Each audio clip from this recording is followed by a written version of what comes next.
네, 안녕하세요. 여러분들의 구독과 좋아요로 이 채널이 유지되고 있습니다. 네, 영상 속도는 1.5배를 추천드리고요. 항상 구독자님, 멤버십 회원님들에게 감사하다라고 말씀을 드리면서 자, 이번 내용은 트러프 전략 자산에 관련된 발표 이야기를 좀 해드리는 시간으로 한번 준비를 해보았습니다.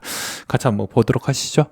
이번에 이제 백악관 크립토 서밋에 이제 전략 자산 내용이 어디까지 이제 좀 나올 것이냐, 그리고 과연 크립토 서밋에서 우리가 좀 제일 가격에 미치는 영향에 좀 좋을 만한 소식들이 정말 쏟아져 나올 것이냐에 따른 기대감이 거의 사상 최고치까지 많이 올라오고 있는 실정이라고 보시면 될 것 같습니다.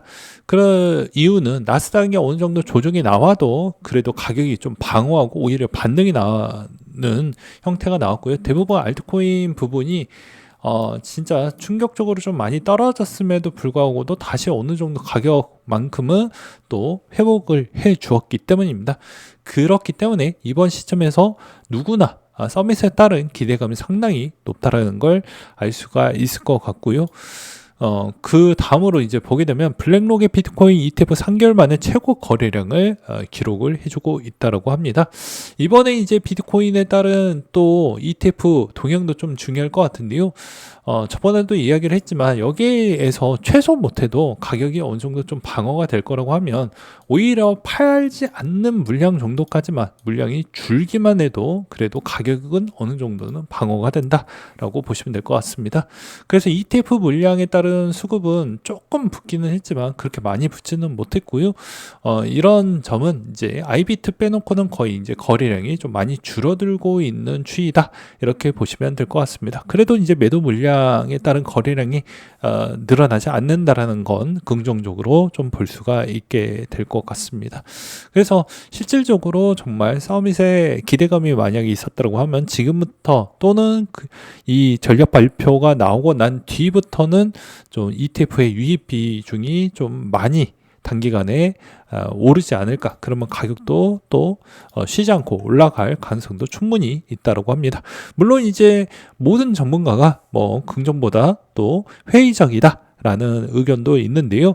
이제 코인베이스의 브라이어 암스트롱 같은 경우에는 전략적 준비 자산은 비트코인만 포함되는 게 좀 낫지 않겠냐 라는 내용이 있었고요. 피터 시프도 마찬가지로 아무래도 알트코인의 필요성은 좀 이해가 납득이 되지 않는다 라는 이야기를 하기도 했습니다. 그러니까 제가 저번에도 이야기를 했지만 비트코인은 누구나 좀 어느 정도는 인정을 할 수가 있겠지만 반대로 알트코인은 왜 좀 부정적일 수밖에 없는 이유는 이 변동성으로 인해서 어떻게 보면 대한민국 기준점으로 만약에 한번 예를 들어서 보겠습니다. 그럼 대한민국에서 비트코인까지는 어찌저찌 해서 논란은 있겠지만 비축 자산을 가져올 수 있을 것 같아요. 근데 알트코인을 한다라고 하면 알트코인은 너무 변동성이 크다 보니까 아무래도 이걸 부정하려고 하시는 분이나 회의적이다 라고 이야기를 할 수가 있겠죠. 왜냐하면 전략 비축 자산에 따른 성향이 어찌 보면 세금으로 이제 뭐 어찌 보면 보충이 될 수도 있는 가능성이 여전히 존재를 할 수 있기 때문입니다. 그렇기 때문에 엄밀히 따진다고 하면 알트코인에 따른 이 긍정적인 요인은 투자자 기반으로 보았을 때는 이제 그렇게 볼 수는 있지만 이제 그게 국민의 세금을 내는 납세자의 기준점으로 보게 되면 약간은 좀 뭐라고 해야 될까요? 거리감이 생길 수밖에 없다. 그리고 약간의 선입견과 편견이 생길 수밖에 없다. 뭐 이렇게도 또 볼 수도 있겠죠. 그 다음으로 또 보게 되면 하워드 루트닉이 이번에 백악관 크립토 서밋에서 비축 전략 공개가 이제 조금은 나올 것 같다. 2월 21일부터 미국 상무부 장관으로 재임하는 루트닉이 이제 비축에 이제 대통령이 관심을 가지고 있는 사항이다라고 떡밥을 던졌던 부분도 있었고요. 선거 운동 내내 이야기를 했기 때문에 아마도 이제 이 시점에서 좀 나올 확률이 매우 높다. 그리고 이번 이제 서밋에 이제 참여하는 사람들은 이제 다음과 같습니다. 대통령도 참여하고요. 데비드 섹스도 참여하고, 리플, 스트래티지, 테더, 그리고 멀티 코인 캐피탈, 그리고 아크, 그리고 에이다, 솔라나, 이더리움, 온도, 그리고 코인베이스, 바이낸스 정도가 참여를 한다라고 합니다.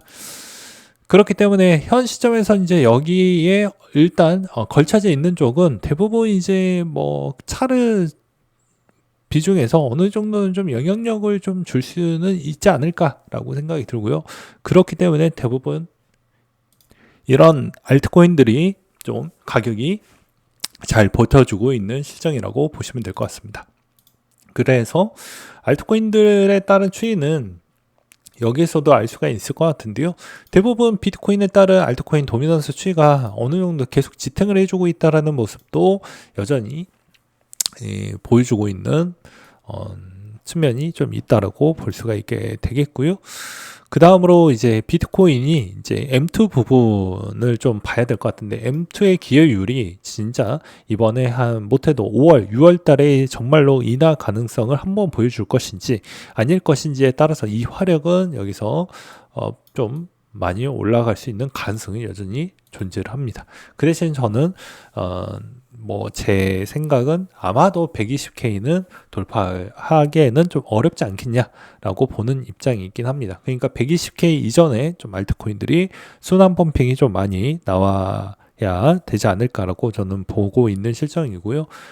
그 다음으로 또 2분기 시점에서 금리 인하를 안 했을 경우에는 나스닥이 좀 버텨내기에는 쉽진 않을 겁니다. 왜냐하면 이제 본격적으로 관세에 따른 뭐 이제 좀 부담적인 요소의 증시적 영향을 곧바로 직격탄을 받을 수 있고, 그 다음에 그게 실적으로도 이어지기 때문입니다.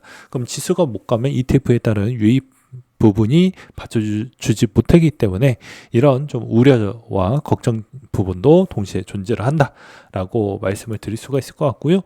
그 다음에 이제 알트코인들도 대부분 이제 사람들이 엇갈리는 반응들이 있습니다. 아직도 여기서 한 번 더 갈 수 있다라는 그런 의견들도 요즘 많고요.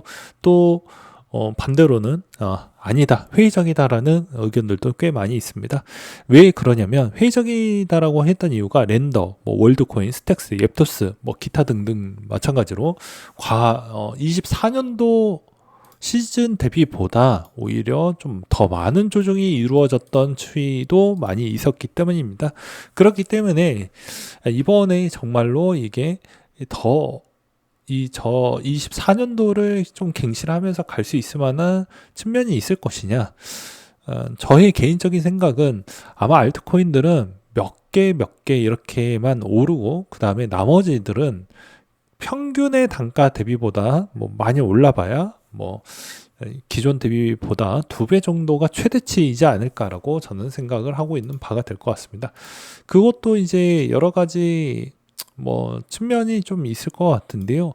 왜 그러냐면 이제 대표적으로 체인링크 같은 경우도 보게 되면 14,000원이 좀 많이 올랐을 때가 이제 4만원대가 올라왔습니다. 이건 좀 힘이 좋은 코인이라고 볼 수 있고요. 구형 코인들 중에.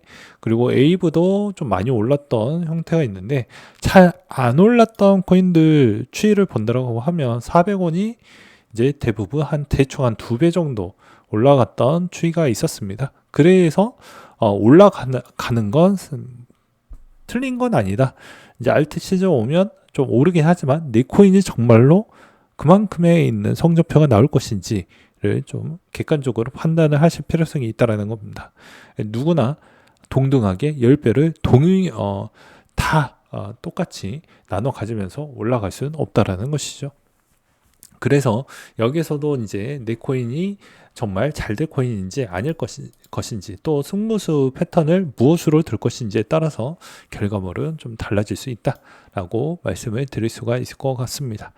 현재 이제 분위기 동향을 좀 본다라고 하면, 제가 느끼는 동향 패턴은 지금에 있는 비트코인이 지금 9만대를 계속 잘 지켜주고 있는 실정입니다. 여기에서도 이제 이 9만대가 잘 깨지지 않고 잘 유지만 해준다고 하면요, 그래도 좀 더 우상향 패턴은 남아져 있다고 저는 생각을 합니다. 저번에도 계속 이야기를 했지만 10만을 찍고 여기서 추가적으로 얼마나 갈 것이냐에 따른 이제 논쟁이 많이 있지만, 25년도에 아무리 많이 올라간다고 해도 저는 120K 안에 좀 있지 않을까라고 생각을 하고 있고요. 그 120K 안에 알트코인들이 순환 펌핑이 존재를 하긴 하겠지만, 다 모든 수익률이 다 동일하게 움직여 주는 건 아니기 때문에 이게 이제 어느 게 더 많이 갈 것인지, 어느 게 더 못 갈 것인지는 잘 신중하게 판단을 하시길 바라겠습니다. 왜냐하면 시즌마다 알트코인들은 주인공이 매번 바뀌었기 때문입니다. 이번에 이더가 좀 많이 힘을 못 받았던 추이를 보게 되면 알 수가 있듯이 말이죠. 그렇기 때문에 현 시점에서 저도 여전히 이제 지금 시점에서 이제 추매를 하거나 또는 평균 단가 추이를 만약에 관리한다고 하면 여전히 조정이 좀 더 세게 나왔을 때 하는 게 맞다. 그리고 지금 시점에서 매수를 하는 것 대비보다 오히려 이제 그 서밋 개최 시점이 이제 23시 기준점입니다. 한국 시간 기준점으로 이제 대략 한 11시, 오후 11시 기준 이전부터 이제 한 대충 한 10시부터 10시 반 사이부터는 좀 변동성이 워낙 커질 수가 있기 때문에 그런 걸 좀 잘 대응을 하면서 커버를 쳐야 되지 않을까 싶습니다. 근데 이제 우려되는 건 이제 지수가 그만큼 잘 방어가 될 거냐에 따른 약간 물음표가 남아져 있기 때문에 이런 점을 좀 고려를 하면서 볼 필요성은 있다라고 저는 생각이 들고요.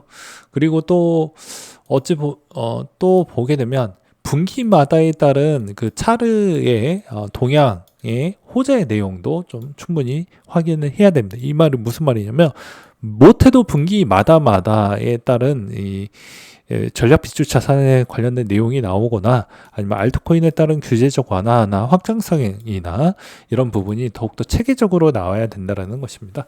그리고 차트가 정말로 180일 이내에 정말 우리가 생각하는 그런 내용들이 나와줄 것인지 아니면 그 이상이 보여줄 것인지 아니면 그 우리의 기대감을 꺾고 그냥 오히려 실망감만 줄 것인지는 시간이 지나봐야 알 것 같다.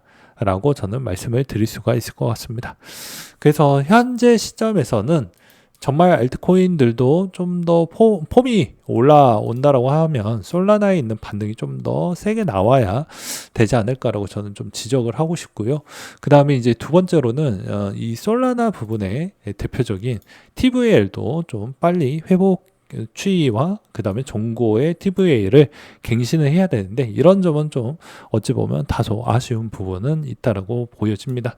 그렇기 때문에 정말 여기서 알트코인의 마지막 썸씽이 나와 줄 거라고 하면 도미넌스 추이도 있지만 이 도미넌스 추이 부분에 따른 유지는 엄밀히 따진다라고 하면 내려가는 폭이 그렇게 과거 대비보다는 좀 많이 적을 것이기 때문에 그 수만 펌핑 부분에 어느 정도 수익이나 어느 정도 회복적인 구간대를 잘 넘어간다라고 하고 그 다음에 여러 가지 이런 이슈 테마 밈에 내 코인이 들어가져 있다고 하면 적절하게 익절을 하는 부분도 좀 가져가시는 게 맞지 않을까 싶습니다. 그 이유는 뭐 대표적으로 폴카닷은 뭐 문제 있는 건 아니지만 예를 들어서 대충 거의 상위권 제외하고 나머지 코인들은 거의 다 이래요. 평균 단가 추이만큼 내려왔기 때문에 이 평균 단가 추이에 있었던 코인들은 언제 주어도 그렇게까지 뭐 더 이상 밀리거나 물리거나 그런 형태는 별로 나오진 않을 겁니다. 물론 이제 락업 물량이 어느 정도인지는 꼭 확인을 하시면서 접근을 하는 게 전 맞다라고 보는 입장입니다. 그래서 3월달은 뭐 기대감보다는 우려감이 아직도 많이 남아져 있는 실정이고요. 그 다음에 관세 시행도 4월달이고 세금 납부 시 신고 기간도 있기 때문에 3월달만 가격이 9만에서 좀 잘 놀아주길 바랄 뿐이고 그 다음에 분기마다 좀 차트 쪽에서 좋은 소식이 계속해서 쉬지 않고 쏟아져 나와 주길 전 바랄 뿐입니다. 그 순간순간마다 이제 솔라나가 이번에 시즌에 주도했기 때문에 솔라나의 가격이 최대한 가격을 방어해주는 형태로 흘러가 주길 바랄 뿐입니다. 그래야 나머지 알트코인들도 좀 더 숨통이 튀면서 더 슈퍼 펌핑들이 연달아 계속 이어나가지 않을까라고 저는 보고 있는 실정입니다. 네, 오늘 내용 여기까지 준비를 했고요. 이상으로 마치도록 하겠습니다.